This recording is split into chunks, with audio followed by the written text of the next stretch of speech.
성경 말씀은 출애굽기 25장 10절에서 22절입니다. 한 절씩 봉독하시겠습니다. 그들은 조각목으로 궤를 짜되 길이는 2규빗반, 너비는 1규빗반, 높이는 1규빗반이 되게 하고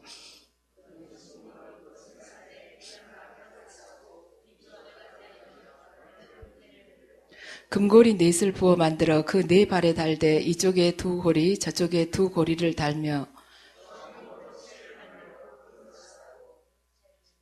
그 채를 궤 양쪽 고리에 꿰어서 궤를 매게 하며 내가 내게 줄 증거판을 궤 속에 둘지며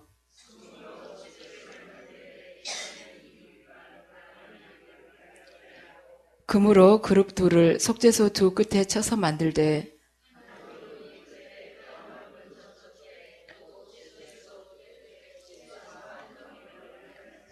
그룹들은 그 날개를 높이 펴서 그 날개로 속죄소를 덮으며 그 얼굴을 서로 대하여 속죄소를 향하게 하고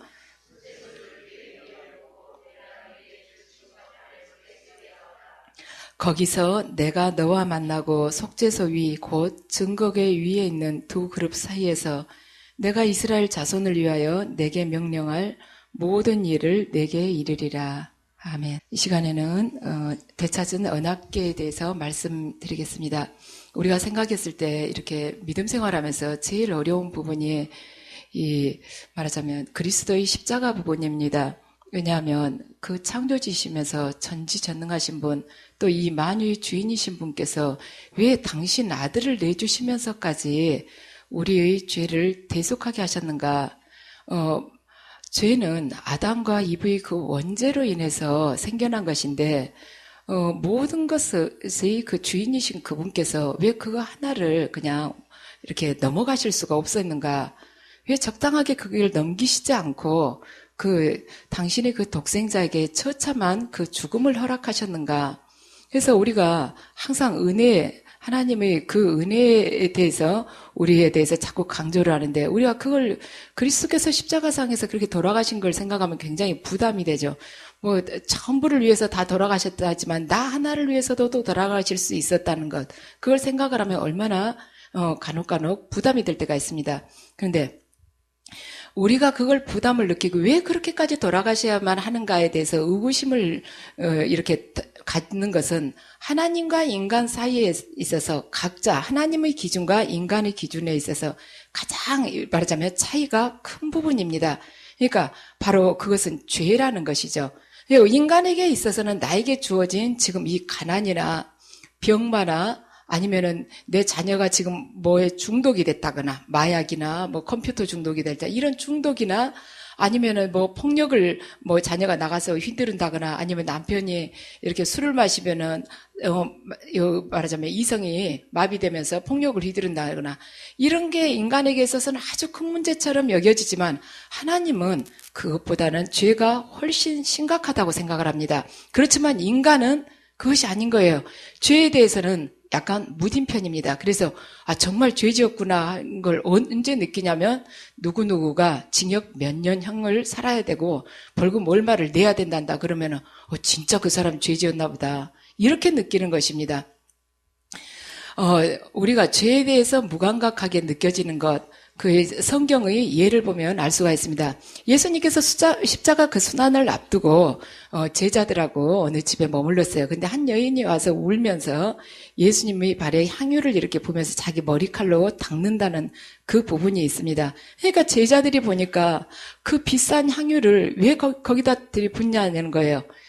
그 향유를 부은다고 해서 그 향유를 다 부었다고 해서 예수님이 향유값 얼마냐 하고 내주실 것도 아니고 그거 발에다 다 붓고 닦았다 해서 예수님 병이 갑자기 생겼던 병이 나을 것도 아닌데 왜 붓냐. 그걸 갖다가 가난한 사람한테 팔아서 돈으로 말하자면 팔아가지고 가난한 사람들 위해서 다 쓰면은 좋을 텐데 왜 거기다 그렇게 낭비를 하냐고 제자들이 불만스럽게 이야기하는 것을 예수님께서 들으시고 가난한 사람들은 항상 너희들 옆에가 있단다. 그렇지만 이 여자는 나의 장사를 준비하고 있단다. 너희들은 지금 현실적인 눈으로 보인 그 육적인 아픔을 보고 있지만 나는 너희들이 영적인 그 말하자면 심판을 벗어날 수 없는 그 죄를 보고 있단다. 그래서 너희들은 가난한 자를 생각하고 있지만 지금 이 여자는 너희들 죄의 대속을 위한 나의 장사를 지금 준비를 하고 있단다 하면서 칭찬을 해주셨습니다. 그래서 우리들에게 있어서는 인간의 그 결핍이 훨씬 눈에 띕니다. 그러니까 쓸데없이 향유를 낭비하는 것보다는 그걸 팔아서 가난한 사람을 돕는 것이 훨씬 더 어떻게 보면은 효율적이라고 생각을 합니다. 하나님께서 말하자면 굶주리고 있는 이스라엘, 지금 이스라엘 백성들도 배가 고파요. 근데 예수님께서 태어나시기 30년 전에 이미 그쪽에 이렇게 지진이 일어나고 그래가지고는 예수님 태어나실 무렵에는 굉장히 살기가 힘들었었습니다. 근데 그들이 굶주리고 있는데 하나님께 그 양을 잡아서 각을 떠가지고 다 바친다. 우리가 생각했을 때는 얼마나 아깝습니까? 양을 다 이렇게 말하자면 재물을 전부 이렇게 각을 떠가지고 하나님 앞에 하나도 남기지 않고 다 태운다. 하나님이 드실 것도 아닌데 다 태울 필요가 있겠느냐. 먹기 좋도록 적당하게 구워서 제사 지내고 싹 나눠 먹으면 훨씬 배부르지 않겠는가. 근데 하나님은 그것이 아니라는 것입니다. 마지막까지 다 태우라는 것입니다. 죄에 대해서는 완전히 멸절을 하겠다는 것입니다. 티끌만치도 죄와 관계된 부분은 남겨놓지 않으시겠다는 것입니다. 근데 인간은 어떻습니까? 적당하게 구워서 배고픈 사람들 조금씩 나눠서 먹고 그러는 게 훨씬 더 낫지 않겠냐. 그렇지만 하나님은 가장 중요한 것을 죄라고 보신 것입니다. 그래서 인간이 하나님 앞에서 그 죄에 대한 보상을 말하자면 하지 않는 상태에서는 하나님께 어떤 은혜도 받을 생각을 하지 않아야 된다는 것입니다. 그렇다면 하나님께서 왜 독생자를 내주셔야만 했는가? 인간은 나서면서부터 죄인이므로 우리는 태어나면서 즉시 그 동시에 죄인인 거예요. 그래서 이 죄인이 자기 죄의 문제를 해결할 수 없다는 것입니다. 왜냐하면 죄의 싹은 사망이기 때문에 죄에 대한 대가를 치르려면 반드시 죽음을 겪어야 되기 때문에 자기가 요것에 대해서 죄를 해결하기 전에 먼저 죽음이 먼저 닥치는 것이에요. 그래서 내 자신이나 남을 죄를 위해서 죽기 전에 내가 먼저 죽게 생겼는 것이에요. 그래서 인간이 자기 스스로 자기의 그 죄에 대해서 해결을 할 수가 없다는 것입니다. 오늘 본문을 보면 언약궤에 대해서 나옵니다. 증거궤죠. 언약궤라는 것은 증거궤, 법궤, 언약궤 이렇게 세 가지 말 다 똑같은 말이에요. 근데 본문에 또 나옵니다. 속죄소라고 나와요. 언약궤가 이렇게 직육면체처럼 되어 있으면 이 위에를 덮는 이렇게 뚜껑이 속죄소예요. 시은소라고도 하고 시은좌라고도 합니다. 그러니까 베풀시, 은 해가지고 은혜를 베푸는 장소다. 은혜를 베푸는 말하자면 여러분들 앉을 때 좌석 그러죠. 그런 자리다 해서 그 언약궤의 뚜껑을 속죄소, 시은소 이렇게 표현을 하고 있습니다. 이스라엘 백성들이 하나님 앞에서 살 수 있는 이유는 이 뚜껑 때문인 것입니다. 하나님은 대제사장으로 하여금 1년에 한 번씩 말하자면 피를 가지고 지성소에 들어와서 그 시은소 위에 속죄소 위에다 뿌리라고 하셨습니다. 그래서 하나님께서 그 피를 보시고 죄가 있는 이스라엘 백성들을 죄 없다고 인정을 해주신 것입니다. 심판하지 않고 용서를 해주셨다는 것입니다. 그래서 시은소라는 뚜껑은 단순히 언약궤의 뚜껑이 아니라 이스라엘 백성들이 죄를 덮어버리는 이스라엘 백성들이 죄는 있지만 죄를 덮어주는 은혜의 뚜껑이었다는 것입니다. 그래서 이 뚜껑이 없거나 이 뚜껑이 열리게 되면은 이스라엘 백성들은 하나님 그 진노의 심판을 피할 수가 없었던 것입니다. 성경을 보면 엘리 제사장 그 시대에 이스라엘 백성들이 블레셋 쪽하고 이렇게 싸움이 일어났어요. 그래가지고 언약궤를 뺏겼습니다. 그러니까 블레셋 사람들이 이 언약궤가 굉장히 궁금한 거예요. 이걸 뺏어가지고 갔는데. 그래가지고 뚜껑을 확 열어봤죠. 뚜껑 열어보니까 어떻게 합니까? 하나님께서 그들에게 재앙을 내리셨고 그 재앙으로 인해서 무서운 전염병이 블레셋에 퍼지면서 많은 사람들이 죽게 되었다는 것입니다. 그래서 이 언약궤의 뚜껑 위에 피가 없거나 뚜껑이 열리면 하나님의 심판을 피할 수가 없다는 것입니다. 제가 지금 이 말씀을 드리는 이유는 왜 예수 그리스도의 피가 왜 그만큼 중요한 것인가를 여러분들에게 말씀드리기 위해서 지금 말하자면 구약의 예화를 전해드리는 것입니다. 구약 시대에는 속죄를 위해서 1년에 한 번씩 대제사장이 그 피를 가지고 가서 이 언약궤 위에 뿌렸지만 예수님께서 인류의 대속을 위해서 십자가상에서 돌아가신 이후로는 매번 짐승을 잡아서 바치는 그 제사를 드릴 필요가 없었습니다. 그분이 단번에 우리의 죄를 대속해 주시기 위해서 한 번에 돌아가심으로 인해서 하나님께서 너희들이 근본적으로 죄는 있지만 내가 없는 걸로 덮어주겠다고 말하자면 인정을 해 주신 것입니다. 그러면 예수님의 피가 우리의 죄를 대속한다는 이 성경에서 일상적인 일화를 하나 들어보겠습니다. 왜 예수님의 피가 우리의 죄를 대속할 수 있겠는가? 자, 구약을 보면 야곱의 넷째 아들 유다가 나옵니다. 유다가 한때는 방탕한 생활을 했습니다. 그래서 그가 신전 창녀와 동침을 하기 위해서 그쪽으로 가는 중에 어떤 여자를 이렇게 발견을 한 거예요. 그래서 신전 창녀인 줄 알고 그 여자와 잠자리를 같이 했습니다. 근데 이 여자는 유다의 며느리인 다말이 말하자면 이렇게 딱 자기가 분장을 한 것이죠.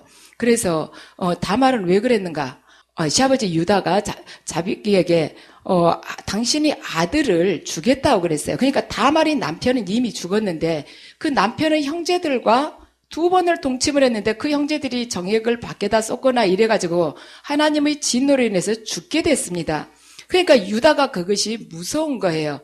또 다른 아들 주었다가는 또 죽을 것 같으니까 다말한테 친정에 가 있으라고 그러죠. 그리고 얘가 많이 성장을 하면 그때 내가 너를 부르마 했는데 안 부르니까 다말이 이스라엘 자손을 얻기 위해서 유다와 동침을 하게 된 것이죠. 그런데 이제 유다는 그 여자가 신전 창녀인 줄 알고 자고는 이제 말하자면 동침한 그 대가로 양을 줄까 했는데 양이 없으니까 이 여자가 요구하는 것이죠. 그러면 당신이 가지고 있는 물건을 달라, 양 대신에. 그러니까 인장과 허리띠와 지팡이를 줍니다. 그러고는 유다는 그 후로 자기 친구를 시켜서 양을 그 여자한테 갖다 주라고 그랬어요. 근데 그 사람이 가보더니 그쪽에는 신전 창녀가 없다고 하더라고. 찾아봐도 없다고. 그러니까 유다는 나는 주려고 찾아봤는데 없으니까 할 수 없지. 그리고 그 일을 잊어버렸는데 몇 달 있다가 소문이 들리는 것입니다. 유다의 며느리 다말이 아기를 배었다. 이런 소문이 들리니까 유다가 이제 막 진노를 하면서 그 여자를 불에 태워 죽여야 된다고 그럽니다. 그러니까 다말이 유다 앞에 서서 그러죠. 자기는 이 사람의 아기를 뱄다고 그러면서 인장과 허리띠와 지팡이를 유다 앞에 딱 보입니다. 그러니까 유다가 네가 나보다 낫다 그러면서 자기의 잘못을 탓하고 오히려 다말을 용서해 줍니다. 바로 이것이라는 것입니다. 왜 유다가 다말을 용서를 해줬는가?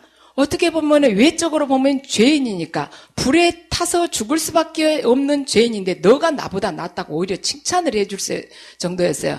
왜냐하면 그녀가 보였던 표시가 바로 자기가 소유하고 있었던 것이었기 때문에 그녀를 용서해 준 것이죠.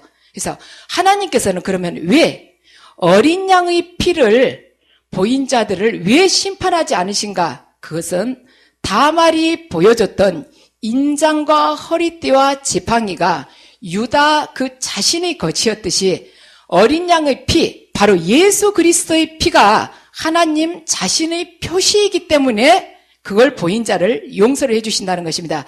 그리고 유다가 다말에게 동침한 대가로 자신이 것들을 주었듯 하나님께서 인류 죄의 대속을 위해서 하나님 자신을 주셨습니다.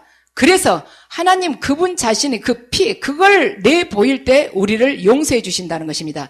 그렇지만 세상 속에서는 우리가 어린 양의 피를 보인다고 해서 누가 우리에게 돈을 쉽게 빌려준다거나 아니면 비행기표를 공짜로 준다거나 대학에 떨어질 사람을 붙여준다거나 이런 일은 절대로 생기지 않습니다. 하지만 영원한 운명을 결정하는 하나님의 심판대 앞에서는 불에 타 죽을 수밖에 없는 우리의 운명이 완전히 바뀐다는 것입니다. 다말이 불에 타 죽을 수밖에 없는데 유다가 지녔던 그 물건을 보이자 살려주었듯이 죽을 수밖에 없는 우리, 불심판을 피할 수 없는 우리가 예수 그리스도의 피, 예수 그리스도의 피로 인해서 우리가 그 무서운 심판을 말하자면 면한다는 것입니다. 그래서 영원한 심판대 앞에서는 학이든 재물이든 명예든 아무것도 우리에게 도움이 될 수가 없지만 예수 그리스도의 피를 믿는 사람은 그 한순간에 완전히 운명이 바뀌게 된다는 것입니다. 그래서 그러냐면 언약궤에 대해서 우리가 이 귀한 언약궤가 그럼 어디로 갔을까? 지금 어디 박물관에는 있지 않을까? 그런데 유튜브를 통해서 제가 봤어요. 2500여 년 동안 언약궤가 실종이 됐습니다. 그런데 그 행방에 대해서 다양한 추측과 말하자면 가설이 난무했었는데 여러 가지 방법을 통해서 또한 사람들이 언약궤를 찾으려고 시도를 했습니다. 그렇지만 수년 전에 권위 있는 고고학자이자 크리스찬인 론 라이어트에서 언약궤가 발견이 됐습니다. 근데 이 론 라이어트라는 사람을 조금 소개를 시켜드리자면 이 사람은 미국인입니다. 그런데 이 사람이 발견한 지금까지 이 유물들을 보자면 유적이나 유물을 보자면 우리 무리바이 반석 아시죠? 이스라엘 백성들이 광야를 이렇게 여행하면서 광야길을 걸으면서 목마르다고 하니까 반석을 쳐서 이렇게 물이 쏟아지게끔 하지 않았습니까? 하나님께서 그 반석을 통해서 이들을 말하자면 해결해 주시지 않았습니까? 그 무리바이 반석이나 아니면 홍해 저 밑바닥에 가라앉아 있는 이집트의 그 병거들의 바퀴나 이집트 병사들의 해골 이러한 것들을 또 이집트 병사들이 뭐 칼이나 이런 것들을 발견해낸 사람이다. 이 론 라이어트가. 저는 이 사람에 대해서 이렇게 가만 보면서 이 사람이 성령님의 계시를 정확하게 받는 사람이구나. 또 이 사람이 터키 아라랏산에서 현재 얼음 속에 묻혀 있는 노아의 방주를 발견한 사람이기도 합니다. 근데 터키 아라랏산은 어떻게 파다 보면 나올 수도 있다 할 수 있지만은 이 홍해바다의 밑바닥에 깔려 있는 이 이집트의 그 병거의 수레바퀴나 칼이나 이 해골을 발견하기는 굉장히 어려운 거죠. 바다라는 것이 얼마나 넓습니까? 그리고 얼마나 깊습니까? 근데 이 사람이 정확하게 그걸 발견을 해냈습니다. 근데 이제 나중에 제가 기회가 있으면 이 다음에 한번 말씀을 드리겠습니다. 우리는 이집트의 시내산이 정말 시내산이라고 생각을 하지만 그게 아니고 그 모세가 올라갔던 그 시내산은 이집트가 있는 것이 아니라 사우디아라비아가 있는 걸로 현재 밝혀졌습니다. 그런데 이 사람이 그 홍해 그 밑바닥에 있는 이걸 발견을 해낸 거예요. 산호초가 꽉 끼어 있는. 근데 그 홍해는 구조가 또 홍해 다른 지역하고는 완전히 또 틀린 것입니다. 다음에 제가 그것을 말씀드리기로 하고요. 이 넓은 홍해바닥에서 이걸 찾아낸다는 것은 정말 큰 이 서울 한복판에서 불 다 꺼놓고 바늘 하나 찾아내라는 거하고 똑같죠. 그래서 이 사람한테 주님께서, 성령님께서 계시를 내리셨습니다. 어디가 있느냐? 골고다의 예레미야 동굴 안에 있단다. 본인이 성지 순례를 하면서 이걸 이제 계시를 받은 것이에요. 그래서 거기에 언약궤가 감춰져 있다고 계시를 받고 이제 그걸 말하자면 이스라엘 정부의 도움을 받아서 허가를 받아서 수년간 탐사를 하게 됐습니다.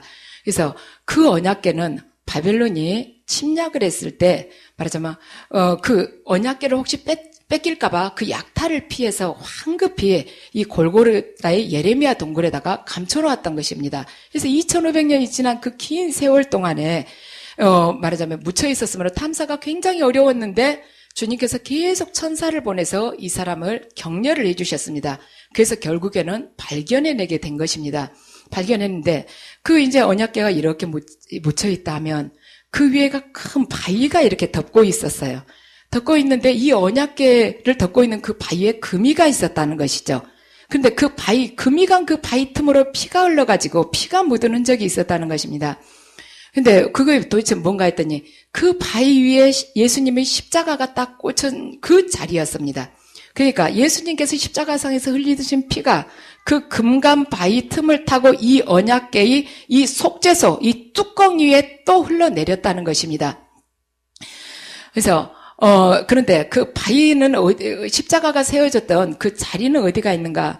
우리는 영화 볼 때는 굉장히 이게 골고다 언덕이 높은 것 같죠. 그런데 실제로는 그렇게 높지 않았습니다. 이 지면에서 조금 이렇게 약간 가파른 동네의 약간 야산보다도 더 낫다 할까요? 그 정도였어요. 그래가지고 여러분들이 여기서 보시기에 골고다 언덕을 예수님이 여기 여러분들이 보신다고 하면 저 뒤쪽에서 보면 여기가 골고다 언덕이라면 이렇게 왼쪽 언덕으로 해서 이렇게 올라가셨습니다. 올라가셔가지고 오른쪽으로 이렇게 걸어서 이렇게 오셨어요. 여기 이렇게 올라가셔서 이쪽으로. 그러니까 여기가 십자가 이렇게 세 개를 이렇게 세워서 처형을 한 장소였는데 이제 이것은 제가 환시로 계시를 받았던 내용이니까 여러분들에게 말씀을 드립니다.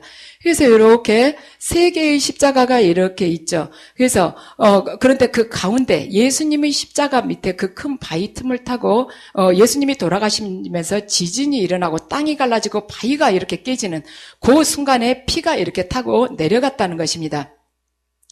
그래서 여기 언덕을 이렇게 그 시대에 예수님께서 돌아가신 그 현장으로 이제 다시 돌아가 보면, 이제 저에게 이제 주님께서 환시로 이제 몇 년 전에 계시를 해주셨어요. 이건 2000년 전 실제 상황이다. 그때 사실 그대로를 내가 너한테 보여주겠다면서 말씀하셨습니다. 그래서 이렇게 해서 돌아가서 이렇게 이제 약간 평지가 이렇게 나와요. 뒤에는 약간 이렇게 여러분들 병풍처럼 이렇게 있죠. 이렇게 야산이 이렇게 두르고 있습니다. 산이라고 하기도 그래요. 약간 우묵하게 이렇게 판 것처럼 이렇게 보이는데, 근데 그 뒤로 예수님께서 돌아가실 때, 그 바로 뒤로, 한 3시간 동안 캄캄했다지 않습니까? 그러고 나서는 다시 하늘이 서서히 개었습니다. 개고, 저에게 보여주셨을 때는 저녁 노을이 졌어요. 근데 붉은 저녁 노을이 이렇게 물드는데 그 사이에 이렇게 회색 구름이 중간중간에 있었습니다. 그런데 해가 바로 예수님 머리 뒤로 넘어갔어요. 금방 우리 산 뒤로 해가 금방 넘어가면 붉은 기운이 쫙 이렇게 퍼지죠. 퍼지면서 이렇게 구름이 중간에 있었습니다. 그래서 예수님께서는 돌아가실 때 정동쪽을 보고 돌아가신 것입니다. 지금 여러 가지 분분한 의견들이 있는데 제가 계시받기로는 예수님 머리 뒤로 해가 넘어갔다는 것은 예수님께서 정확하게 동쪽을 바라보는 그 방향으로 매달려 돌아가신 것입니다. 그래서 그 바이팀을 통해서 이제 예수님의 피가 내려갔는데 이건 뭔가 예수님의 그 보혈이 천상재단에 뿌려짐으로써 인류와 세상의 속죄를 모든 것을 감당해 주셨는데 모든 것을 완성해 주실 수 있었음에도 불구하고 이 지상의 이 속죄사 말하자면 속죄소 이 시은좌에까지도 뿌려주시는 그 놀라운 역사를 하나님께서 이루셨다는 것입니다. 저는 이것을 믿습니다. 왜냐하면 하나님께서 이 예수님께서 십자가상에서 돌아가시고 이 시온소 위에다가 정확하게 예수님의 피가 정확하게 뿌려질 수 있었다는 것. 물론 이것이 사실이라는 것도 또한 믿지만 하나님은 한치 오차도 없으신 분입니다. 여러분들 출애굽기를 보면 이스라엘 백성들이 에집트에서 이제 나오는 날 이렇게 말하자면 누룩 없는 떡과 그 이집트 사람들한테 환심을 사가지고 이렇게 금부치 같은 거 받아갖고 나오는 날 거기 성경을 자세히 보면 뭐라 하냐면 그 날이 그 이스라엘 백성들이 이집트에서 나온 날이 어떤 날이었냐면 430년이 딱 끝나가는 바로 그 날이라고 기록되어 있어요. 바로 그 날. 정확하게 하루도 차이가 없이 바로 그 날이라는 것입니다. 그 하나님께서 이 말하자면 언약궤가 얼마나 귀중한 것입니까? 그런데 이것을 그렇게 이렇게 정신없이 아무데나 두시겠습니까? 근데 그 하나님께서 예수님께서 돌아가심으로 인해서 천상재단에 말하자면 당신이 그 보혈이 뿌려짐으로 해서 모든 인류의 죄를 속죄하시고 그 완성시킬 수 있었음에도 불구하고 이 지상의 속죄소에까지도 당신의 피를 뿌려주시는 그 귀한 역사를 하나님께서 만세 전부터 이미 계획하고 계셨다는 것입니다. 그래서 놀라운 것은 뭐냐? 그 바위 틈에 이렇게 흘러내리는 그 피를 채취해가지고 이제 이 로나이어트 이분이 이스라엘 거기 말하자면 연구소에다 이걸 맡긴 거예요. 맡겨서 이렇게 해보니까 사람은 남자가 23개의 염색체가 있고 여자가 23개의 염색체가 있지 않습니까? 그래서 난자와 정자가 이렇게 결합하면 46개의 염색체를 이루는데 이 피는 23개 염색체밖에 없다는 것입니다. 여자 것만 있다는 것입니다. 동정녀, 여자가 동정녀일 때만 가질 수 있는 그 염색체, 그것만을 가지고 있다는 것이죠. 그런데 우리가 과학적으로, 의학적으로 봤을 때는 23개의 염색체를 가지고는 사람이 이루어질 수가 없는데 예수 그리스도께서는 말하자면 남성의 그것이 필요가 없었다는 것입니다. 그래서 마리아를 통해서 오온전한 성령으로 인해서 잉태됐다는 것을 이 피를 통해서도 또한 알 수가 있었습니다. 그리고 그러니까 목에 쪽의 이 염색체 23개만 있기 때문에 예수님의 모습이 어머니 쪽을 닮았을 것이라. 저는 사실 이 사실을 알게 된 지가 얼마 안 됐지만 이미 한 6년쯤 전에 예수님의 어머니에 대해서 실제로 이렇게 환상으로 이렇게 주님께서 보여주셨습니다. 근데 저는 이미 예수님을 더 먼저 봤어요, 환상으로. 제가 계시가 열리면서부터 예수님께서 내가 지상에서 살 때 그때의 모습이라고 저한테 말씀을 해주시면서 얼굴이 직접 나타나서 저한테 말씀을 하셨기 때문에 예수님의 얼굴을 이미 알고 있었는데 그로부터 한 2년쯤 지난 후에 예수님 어머니의 얼굴을 저한테 보여주세요. 그분이 어머니인지 몰랐습니다. 보는 순간에 정말 누구하고 닮았다 싶었는데 예수님하고 그렇게 똑 닮은 거예요. 그러니까 예수님이 어머니를 쌍둥이처럼 닮은 것입니다. 다만 예수님 어머니의 얼굴은 여성스러운 그런 분위기가 풍기고 예수님의 얼굴은 부드러우면서 이제 남성적인 것이 있지만은 강함은 없습니다. 그냥 부드럽고 곱고 그냥 선하게 보이는 그런 얼굴인데 이목구비는 엄마를 딱 닮았다는 것입니다. 그래서 저는 이 연구가 정확하다고, 왜냐하면 제가 뭐 이 연구에 대해서는 이런 게 나온지도 몰랐지만은 이미 받은 계시하고 예수님께서 돌아가셨을 때 그 언덕이며 영화에서 나온 것은 조금 약간 과장이 돼 있어요. 근데 제가 계시를 받았던 거하고 이 내용하고 너무 똑같아서 이분이 정확하게 성령님의 계시를 받는 분이구나 하는 것을 제가 느끼고 있습니다.